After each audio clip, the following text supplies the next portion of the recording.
This is another edition of the Heel to the Face podcast. I'm Jared, live in Las Vegas.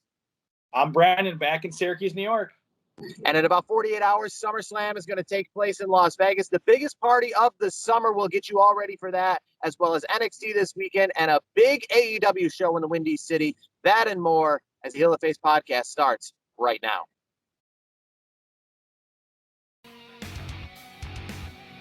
Fans celebrate with me from Rome to Rochester. Bad luck seems to be my middle name. They might as well tag me up with my buddies from Syracuse. So another edition of the Heel to the Face podcast is on the air. After 1 week off, we are back to get you ready for SummerSlam. My name's Jared. You can follow me on social media at KRockJared. You can follow my partner Brandon back in Syracuse at Icebreaker21. As I'm in Vegas, been here for about 11 days now as we're winding down finally, getting to SummerSlam. I imagine today is the day that a lot of the SummerSlam fans are finally making their way. Yesterday, they opened up the mini SummerSlam store at the MGM Grand. Today, they opened up the big one. So we'll go check that out. But either way, should be a pretty exciting show. Unfortunately, though, the WrestleMania of the summer hasn't been treated like such, with NXT still taking place at the Performance Center this Sunday night, SmackDown tomorrow night in Phoenix, about 5 hours away. So not really the WrestleMania treatment. But we'll start things off with AEW this week. A big AEW Dynamite happening this week, and a big AEW Rampage on the horizon. What did you make, Brandon, of Chris Jericho? Do you think his full-time career in wrestling has come to an end? I mean, it sure seems like it. I mean, the way that match finished with MJF, I've never seen Chris Jericho tap out, and when I saw him tap out, I'm like, I don't know. I think this might be the end of the road. I mean, he's had a great career. I mean, what do you think? I think he's done. Yeah, it's hard to tell Chris Jericho because I thought he was done many years ago. But here we are, him being a weekly staple on AEW Dynamite. But now I think it's time for him to become the Rock or the Stone Cold of this company. I know he's going to hit the tour schedule with Fozzy coming up. But yeah, I imagine when he comes back from here on out, it's going to be the gimmick. It's going to be the one match, the one-off. I think the full-time weekly, the 5 matches of Jericho that we just saw leading up to his match against MJF, I don't think things like that are going to be happening anymore. I think Chris Jericho is going to be reserved for special attraction from here on out. Yeah, 100%. I think like you just said, Fozzy's going to be going overseas very soon. He's also been on the microphone, as a commentator for a little bit. He's kind of done a little pinch hitting during the pandemic, especially. He's great on the commentary side, and I think he'd be great doing that. He also can be obviously kind of an ambassador across the world and bringing more fans and more eyeballs to AEW. I mean, there's another individual that's not Chris Jericho who is rumored to be debuting very soon, that being CM Punk.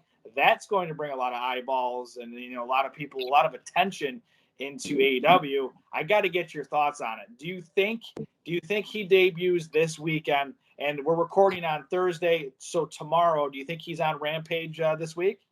CM Punk? If he is not on Rampage this Friday night in Chicago, then I think that he is not going to be debuting on AEW anytime soon. If he doesn't debut tomorrow on Rampage, I would put the same odds that his return would be in WWE over AEW, because tomorrow is the show. It is the United Center. It is a show and in a place that WWE doesn't necessarily even run.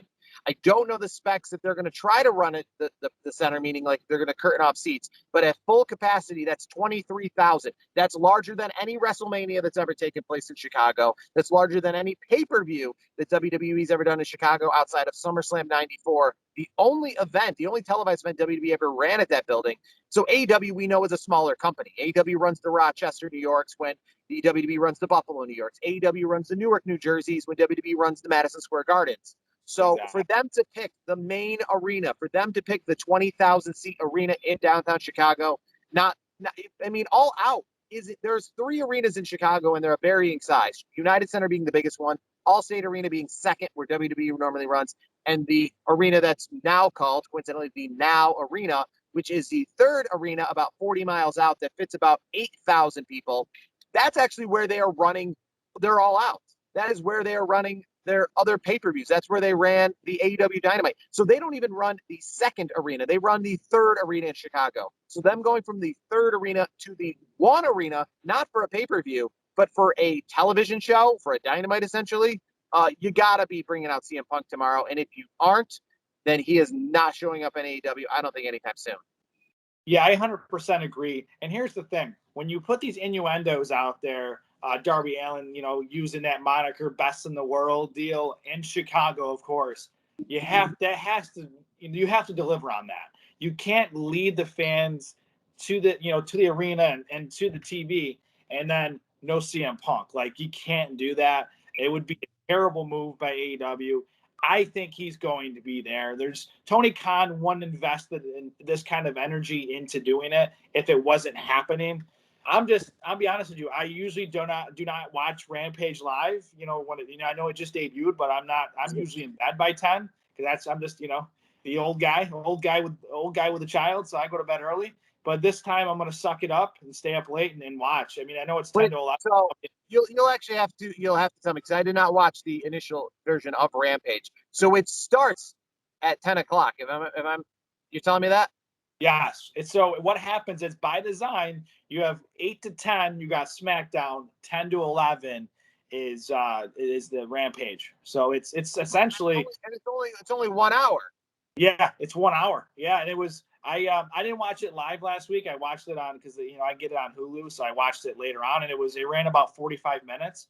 I got to tell you, it was a good show. I enjoyed it I saw the Britt Baker things after the fact. I guess I wasn't familiar with the time. I thought we were doing 8 to 10, 2-hour show on Friday nights. Because again, they're running a 20,000 seat arena and only 45 minutes of that is going to be televised. That's crazy to me. Yeah, I'm curious to see how this is going to play out. They got to do something different. I'm not sure what they're doing.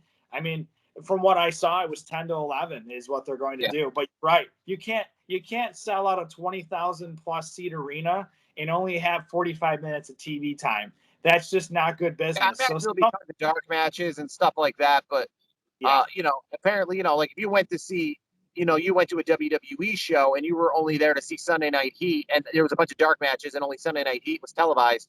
I don't think you'd be selling out a 20,000 seat arena for that. That's all I'm saying. I at least thought this was a SmackDown based show, like a SmackDown length. Because I did not watch a lot. Only saw the highlights with Britt Baker and all that. But yeah, no, and I even with the 2-hour show knew that in the future they were going to try to tape these with Dynamites, which now, knowing that it's only a 1-hour show, really confirms the fact that they will be taping these with Dynamites as a secondary show. But for tomorrow being live, it's definitely got to be CM Punk out there, because that would be a horrible look for Tony Khan. Oh, terrible look. And Tony Khan. Tony Khan is trying to, he's trying to, show people that, they're for real and all this and all that. You know what? I got to tell you, I just hope it's not WCW Part 2, where when it was just Nitro and WCW, things were good. When you added that more TV, you got another show. That's where the issues came up, and that can be a very detrimental to AEW going forward. So I'm very, very, very curious to see what's going to happen. Well, they already have Dark and Dark Elevation, and those shows are just a flutter of just guys who aren't even signed by AEW. It's like 14 and 15 matches on a Monday night with maybe 3 or 4 people who are actually people you'd recognize from AEW television, of close, not a close, but an acquaintance of mine, definitely, that Jay Freddy, who I just saw a few weeks ago wrestle in Binghamton. He was on AEW Dark last week, before getting back to the indie scene. So, yeah, I think the thing you're thinking of with Thunder is the fact that you got to just have a huge roster, which AEW already does. But to be honest with you, it's not a good thing that they already do it. They need to shrink it down, in my eyes. Yeah, and I'm pulling it up online right now. I'm looking at the Rampage. I'm just looking at the background on Rampage. Yeah, literally, it's 1 hour. It's a 1-hour show. Yeah. So I imagine that's to me insane. By the way, if you got to have a bunch of dark matches, like you said, and then you tape, what you have on TV on TNT from 10 to 11 has got to be your A+ stuff, which would be CM Punk, among other things. Knowing that it's that 1-hour format and knowing that essentially in future weeks it won't be live, makes me wonder. I don't know for sure, if out here on the West Coast, it will be live or air later. So I'll have to actually look into that because it might be on at 10 o'clock on the West Coast as pre-taped. I mean, that's what they did with SmackDown back in the day. SmackDown now being live and Raw being live, they're just on the times that they are. But when SmackDown was taped, it was 8 o'clock down the board. Wherever time zone you were in, it was at 8 o'clock because it was taped. So they already taped it on Tuesday. So it was Friday night to 8 o'clock coast to coast. So tomorrow night, with it only being an hour formatted show and knowing that most episodes will be taped versus live, I wonder if it'll be on at 10 o'clock across the board or if it will be on, live here for that 1 hour at 7 o'clock. I'll have to check it out. And I for sure will be checking it out because, I mean, CM Punk is what's going to draw me in. And boy, if they do not deliver, I imagine that'll be a bad look for Tony Khan. Well, 100%. And actually, more talk on CM Punk. So I don't know if you saw the recent interview that just came out. I think it was today. It was Roman Reigns with Ariel Helwani. You've heard of him. He's been all over. He's a very, very prominent figure in the industry. And he pretty much Roman Reigns came out and said that Punk wasn't as good as Cena or moved the needle like The Rock is what he said. I got to get your thoughts on that topic. I think that's Roman Reigns sticking up for his company. He works for WWE, so he's going to be bearing the flag for WWE. And doing stuff like that just gets more eyeballs on WWE for free, So I see that's why he's doing stuff like that. He's hyping himself up. He's got a big match this weekend. And eventually he's the flag bearer for this weekend's matches at SummerSlam. So you got to do stuff like that to make sure whether the attention is being drawn off you or not. You got to bring the attention back to WWE a little bit. You know what I mean? Especially with the egos these guys have and the confidence they have. They want all eyeballs on SummerSlam on Saturday night. So Roman Reigns being in character, you'd imagine he'd say something like that. But I don't think that necessarily means anything with CM Punk going to WWE. No, I don't think so either. I think CM Punk is definitely AEW. I mean, there's no doubt in my mind. It's not a matter of, I don't know if, I would say when. And in this case, I think we all know the when. And if AEW does deliver, they're going to be in a lot of trouble, so to speak, because it's going to turn a lot of fans off. So I'm excited. 10 to 11 on Friday night is going to be appointment TV for me. I usually don't do that. I usually watch it the next day. 10 o'clock at night on a Friday night is late for Brandon. It is. That happens. Hey, dad life, man. That's how it goes. Hey, I can't be living it up in Vegas like you are right now, my friend. Maybe someday. Yes, so we move on to Vegas and we move on to SummerSlam this weekend, Allegiant Stadium. And it's literally, as I told Brandon off our podcast there, right behind the wall. I'm staying at the Luxor. If you're not familiar, you are familiar because you've seen it probably in pictures. It is the one that's shaped like a pyramid with a spotlight that shoots to the sky right on top of it. It is a 15-minute walk. Even though it is right next door, it is still about a 15-minute walk away from Allegiant Stadium because each of these properties are the size of a mall. I mean, pick them all. Like back in Syracuse, we obviously have Destiny USA. That's the size of each individual property here. So that I'm a one property away from that stadium. So about a 15-minute walk from Allegiant Stadium on Saturday afternoon here. I'll get there probably about 3:30 in the afternoon for SummerSlam. 10 matches on the card. Which ones do you think are getting pushed to this pre-show? I was very surprised on Monday Night Raw to see them announce that it's going to be Eva Marie versus Alexa Bliss. You think that's making the card, or is that going to be on the pre-show? That's 100% pre-show. There's no way you're putting that on the main card. I just can't see it. Another match that I see on the pre-show, I believe that you're going to see, oh, goodness. I think the Usos and the Mysterios, I think, is on the pre-show as well. I don't know. I just don't think there's enough juice there to put it on the main. It seems like the Mysterios and that Usos, that tag team. I mean, even going back to WrestleMania when that tag team title match was on SmackDown before WrestleMania, they just don't like to get those guys on the pre-show. I'm hoping it's on the main card because of the fact that every time out, it seems like they're on the pre-show. I want to say they were on the pre-show for Money in the Bank last month. So I'm hoping they get on the main card. But again, you're starting this pay-per-view at 8 o'clock Eastern. If the idea that this pay-per-view was going to go to midnight, then you wouldn't have started it so late. I think the start time shows me your planned end time. So the reason WrestleMania started at 7 o'clock is because they planned for them to go to midnight. If you're planning for this to go to midnight, you wouldn't push the start time up. You'd start it at 7 o'clock. Yeah. It is Saturday night though, so that also is one thing. But I imagine this card to go to about 11:30. So 9 matches is pretty tough. There's no gimmick matches I've noticed on this pay-per-view card. There's no ladder matches, no like 4-ways for the most part. Everything's a basic one-on-one match, no street fights. Edge and Seth Rollins. Do you think that's going to be the match of the night? Oh, I mean, it could be. It's going to be up there for me. I think it's going to be a lot of hard-hitting action. You got 2 guys that can go. Seth Rollins, we know what he can do. Edge looks good. I think he's looked better physically than I've seen him, even in his most previous run, over a decade ago. So I think that could steal the show. I mean, a match that, I'm not going to lie to you. I really, not from maybe, I think from a storyline perspective, a storytelling perspective, I think it's Roman Reigns and John Cena. I think that from that perspective is going to be the best match of the night. I just think that's going to be a lot of fun. Yeah, last week on SmackDown, they decided to hype up the, it's a big names, but last week on SmackDown, they decided to hype up the storyline a little bit with that, with some jabs back and forth at each other, a little more personal, a little more out, breaking that fourth wall, if you will. But yeah, no, that should be a lot of fun. John Cena and Roman Reigns. I think that's going to be your main event. Unfortunately, I think Goldberg is leaving with the belt, with Saudi Arabia on the horizon, and Goldberg probably going to be in Saudi Arabia. What do you think about that one? I don't like it at all. I think this is a wasted match for me. You shouldn't have Bobby Lashley and Goldberg facing off. And you know me, I'm not a huge Goldberg fan at this point. If this was Goldberg from 20 years ago, yeah, I'm in. Sure, I'll buy that. But Goldberg, honestly, he's past his prime. He needs to step away. He's just one of those guys. He just doesn't know when to retire. It's to me. To me, it's not so much that he's past his prime.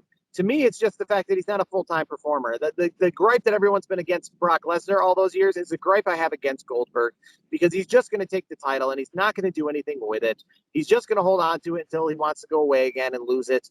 Again, it's not his personal talent. If he was going to be on Raw and SmackDown and every pay-per-view and wanted to hold this belt for a couple of years, that's different. If he wanted to Chris Jericho it, that's different. But he doesn't. He just wants to win the belt and then give it up tomorrow night on Monday Night Raw. Here's the thing, though. He's not safe in the ring anymore. You've seen that. We've talked about it on previous episodes. He almost paralyzed Undertaker. Let's be honest. Like, it's, I mean, that's also a negative. Yes. Yeah, it's to me. There's a few negatives with Goldberg, but for me, it's just the fact that they're coming to Saudi Arabia in a few months. So he wants to hold the belt so we can go to Saudi Arabia and lose it. It's gimmicks like that. I want to hold the belt so I can go to Mania and lose it. Like, I don't like that kind of stuff. If he wanted to win the belt and then really wanted to defend the belt, if he wanted to win the belt in Saudi Arabia 2 years ago and then planned to go into WrestleMania and really defend it, then that's one thing. But he planned to go to WrestleMania to just drop it, literally, because the opponent was even changed. And regardless of that, he still had to drop it. The opponent was changed from Roman Reigns to Braun Strowman, and that made no difference. He said, well, regardless, you can pull Dolph Ziggler out here. I'm not leaving WrestleMania with the belt. I have no interest in it. So that's the kind of reason I don't want him to hold the belt. Yeah, I definitely don't. I got to ask you, though, do you see any involvement from Goldberg's son, Gage? I mean, they've been putting him on TV a little bit. Yeah. I mean, there? I don't know if I'd see any involvement. Maybe, I think with Goldberg, unfortunately, they've been hyping him up like he could just beat anybody. And I guess the involvement would probably help because it'd give Bobby Lashley a real gripe to get a rematch. Because I'm sick and tired of Goldberg just coming in here and beating people up who are having great streaks, great character, and just Bray Wyatt. We saw it 2 years ago in Saudi Arabia. He had the belt. Couldn't wait for him to go into Mania with the belt, and then just out of nowhere, just beat him 1, 2, 3 in 5 minutes. Like, I don't like stuff like that. So at least Goldberg's son would add that element. Yeah, that's the only thing that would make it, I guess, okay. I am not a huge fan of this match. I am not a huge fan of the projected result that I think we both agree on, which is Goldberg taking the title home with him.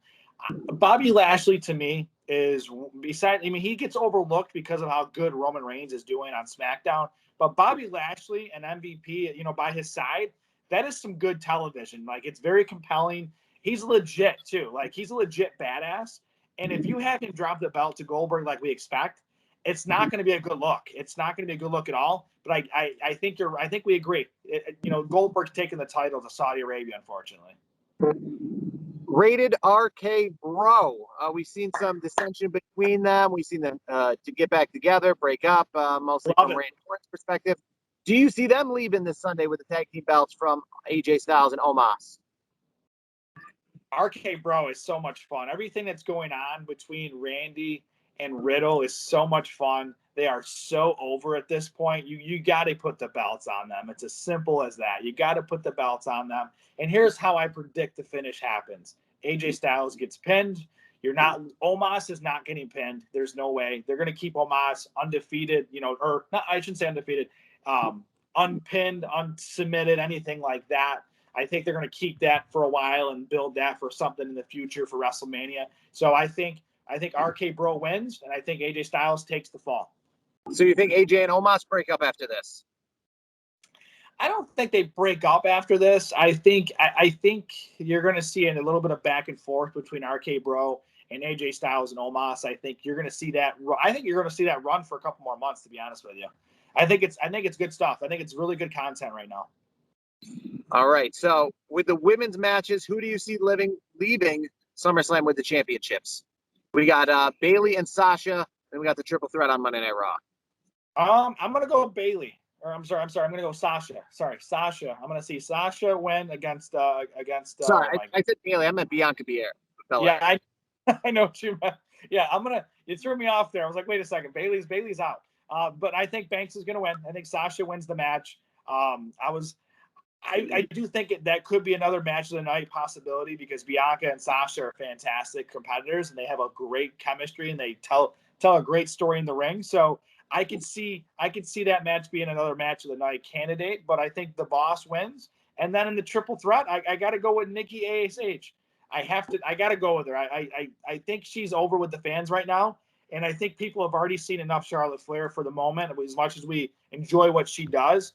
I think it's good to put the belt or leave the belt on somebody else at this point. I think Charlotte and Rhea, what's going to happen is Charlotte and Rhea are going to get themselves, they're going to screw themselves over essentially. And then Nikki's going to come in and finish it off and get she'll get a roll up or, like a schoolboy or something for a 1, 2, 3 and retain. So I think what happens is Nikki wins, but I think Rhea Ripley and Charlotte cause their own downfall in the match. And Nikki does get the 1, 2, 3 and gets out of the ring. I'm personally over Nikki ASH myself. I would like Rhea or Charlotte to hold the belt. I just don't get into that gimmick. It's just not for me. You don't like her being almost a superhero? You don't like it? You don't like her being almost a superhero? I think it's great. I don't know. Something about her accent with that gimmick. I just still think the two things go together, but it's just not for me. I think she's over right now. She's over. The fans love it. I mean, she's over. You got to listen to the crowd. I mean, I know you don't like it. I mean, I'm not a mega supporter of it, but I don't hate it. I don't dislike it strongly. I think it's okay. But if the fans are reacting to it, you got to keep it rolling because it keeps things fresh. You can't always have the belt on Ripley or Charlotte. You got to freshen things up. So I think it's a good thing that Nikki's the champion at the moment, and I think she will be the champion after the weekend is up.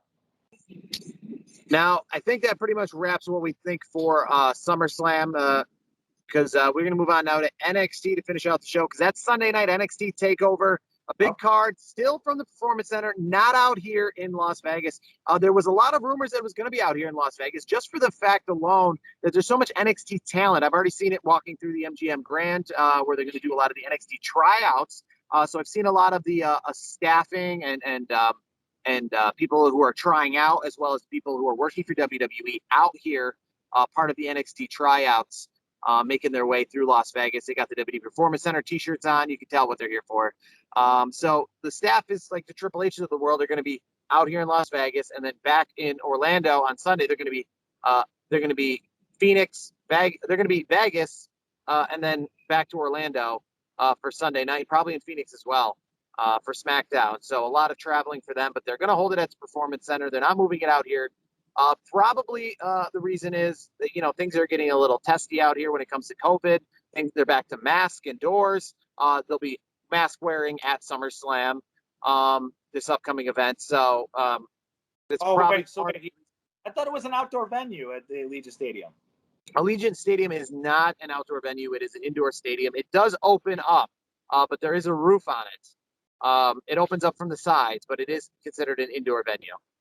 Gotcha. So you got to so aside from having a beverage or having a snack or eating something, mask on the whole time. just like it was a few months ago all over the country. That's the way it currently is here. Yes, unless you're like me, luckily getting out of it in a lot of cases, unless you're smoking a cigar or you're drinking a beverage. I always make sure to have a cup in my hand and a cigar in my hand at all times so I can avoid wearing a mask at all times. There were a few places that wanted it around my chin to show the good intention of me pulling it up, when I was done smoking the cigar. But most places, as long as you have something in your hand, you're good to go. So I got to ask you though. So going back to NXT, there's only 5 matches on the card. I mean, what are your thoughts on that?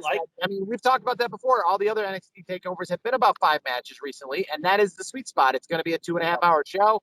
Going to be about 20 minutes a match. The question is, Karrion Kross, is he going to start doing double duty with the belt, or is he going to be moving to Raw full time after his match with Samoa Joe? You know what? I don't know what's going to happen with him. And here's the other thing. I don't know if you caught NXT this week, but there was no Scarlett in the last segment of the show where Joe and Kross came out. So there was nothing there. I mean, there's no Scarlett. So I'm wondering what's going on with Scarlett, because I'm looking here on different websites, and it's advertised Karrion Kross with Scarlett, but why wasn't Scarlett in attendance or by Karrion Kross? We haven't seen her at all on WWE on the main roster. Any Karrion Kross's appearance, and it's been told that she's probably going to be taken away from being ringside and being his valet, which is terrible, by the way. That's awful. You can't do that. You got to keep them together. They are. It's like peanut butter and jelly. You gotta keep it together. That's just the way it goes. It's terrible. And I will say this. I think, if I'm looking at the match, looking the way it's built, I think Kross wins. I think Kross wins, and I think there might be a little bit of a not so clean finish there, and then it builds another storyline for Joe to get another chance at the title, at the next event. So that's where I'm at.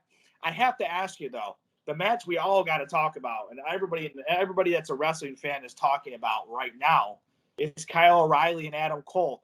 Besides the prediction for the 3 falls, the 2 out of 3 falls, I have to ask you: is Adam Cole, is this his last match under the WWE banner, or is he going to stay in WWE? You think he's staying home in WWE, or is he going elsewhere? I think he's staying in WWE. Me too. But I got to ask though, Adam Cole made some interesting comments in the last few days where he said no matter what, he's going to keep his Twitch channel, which he's an avid gamer, as we know. So my thinking is, if he stays in WWE, he's got that worked in his contract, obviously, where he can still do his thing. Because here's the thing: if WWE says, "Oh, dude, you're not keeping your Twitch," guess what? He's going to AEW real quick.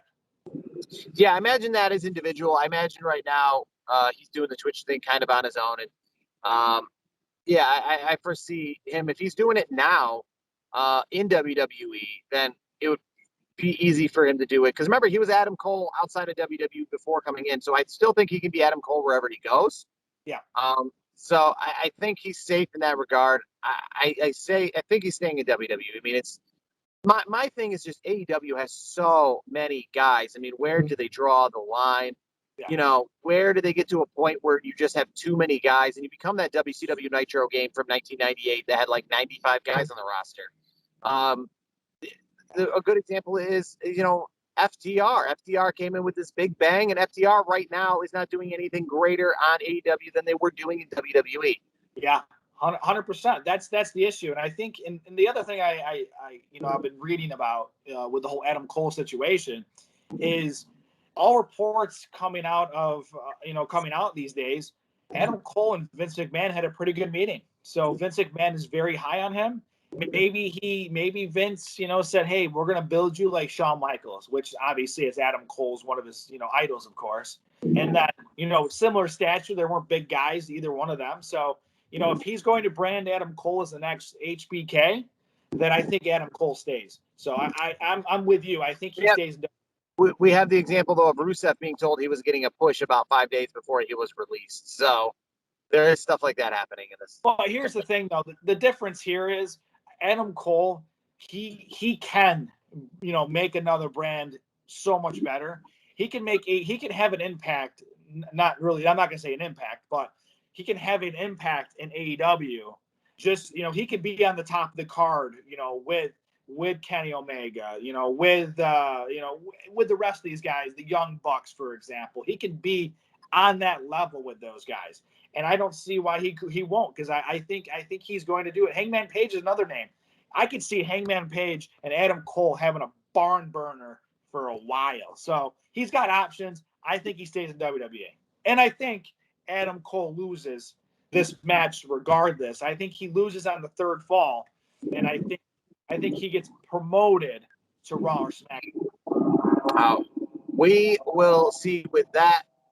WWE has made a partnership with Major League Baseball, my two favorite things. So those belts that they give to all the championship teams, when they win the World Series, Super Bowl, well, you can start buying those yourself. They're going to start making commemorative plates, for the All-Star game, for all the basic teams. So you can buy a championship belt now with your favorite Major League Baseball team's plates on the side and mix your two favorite things put together, at least my two favorite things. Imagine a partnership with the NFL, and others will probably be not far behind. Because money is money. WWE likes that. 100%. And just for the record, I think you're going to see a Red Sox woman for the Blue Jays. I'm just saying. Well, maybe you'll buy a Red Sox belt before a Blue Jays one, but I think in real life, the next actual WWE Championship belt, it'll be Triple H's grandson that's handing the Red Sox the next championship. Wow, shots fired. And if you don't know, if you haven't been following, Jared's a big Blue Jays fan. I'm a big Sox fan. If you haven't been, and both are struggling right now and need to get their act together as we head into the final month and a half of the season for sure. You got that right. Yeah, we don't want to see the Yankees. We agree on one thing: the Yankees cannot win. That's it. There's a few other indie shows going on this weekend. GCW, including Matt Cardona defending his belt, is happening here in Las Vegas. There is a Lucha Libre show going on Friday night that involves Alberto Del Rio, Alberto De Patron, whatever you want to call him, and Carlito, as well as Pentagon. He's at that one. And a few other indie shows going on, and meet and greets and wrestling fest things. But for the most part, from WWE's perspective, it's just the big show at Allegiant Stadium. They're not running the whole place. I think it's just a test run for maybe if WrestleMania comes here in a few years. They're expecting Royal Rumble-sized crowd of about 42,000. So they're running about half the stadium. But it will be interesting. It is Saturday afternoon here. It is not the first wrestling show that I've gone to that starts at 5 o'clock time. I did go to the Royal Rumble in Phoenix. It started at 5 o'clock, but that was actually a 7 o'clock start. I was 2 hours behind the Eastern time zone then. That was when it was supposed to start at 7, so that's why it started at 5. So if this was a traditional 7 o'clock big pay-per-view start, I would be getting down there for the pre-show at 3, the main card at 4. But we'll have to deal with getting there at 5 o'clock. So it's kind of cool on this end to go to things and then go out to dinner afterwards. I mean, I watched Monday Night Raw this past week. Very strange. Had a lot of time to kill. I wouldn't normally be watching Monday Night Raw, live in its entirety, but had a lot of time to kill. And it was weird watching it with the sun fully shining. And then when it was over with, I went out for another 4 or 5 hours after Raw was over with. Yes, but it was really weird because I'm literally staying in a hotel room. And I had the hotel at that time, I had a view of the Strip. I mean, literally the picturesque postcard view of the entire Las Vegas Strip on my room. But because the length of time that I've been here, I had enough time to say, let's just sit and watch Monday Night Raw for 5 minutes. Because, again, I had a lot of time behind me, a lot of time ahead of me, not leaving until Monday night at about 10 o'clock at night. This time, which would be Tuesday morning on the East Coast. So got a lot of time left here in Las Vegas, a lot more to eat. Hopefully not more to gamble. But I broke even so far on about the gambling. But SummerSlam, I'll be doing a few other videos, probably the day of the show and others. But either way, we'll be back in studio hopefully next week. Late next week. Got to get my legs under me. But next week, back in studio to wrap up SummerSlam. And again, I'll have a few more videos hopefully here from Las Vegas. But for Brandon, myself, Jared, enjoy SummerSlam and NXT this weekend, and we'll be back in studio next week.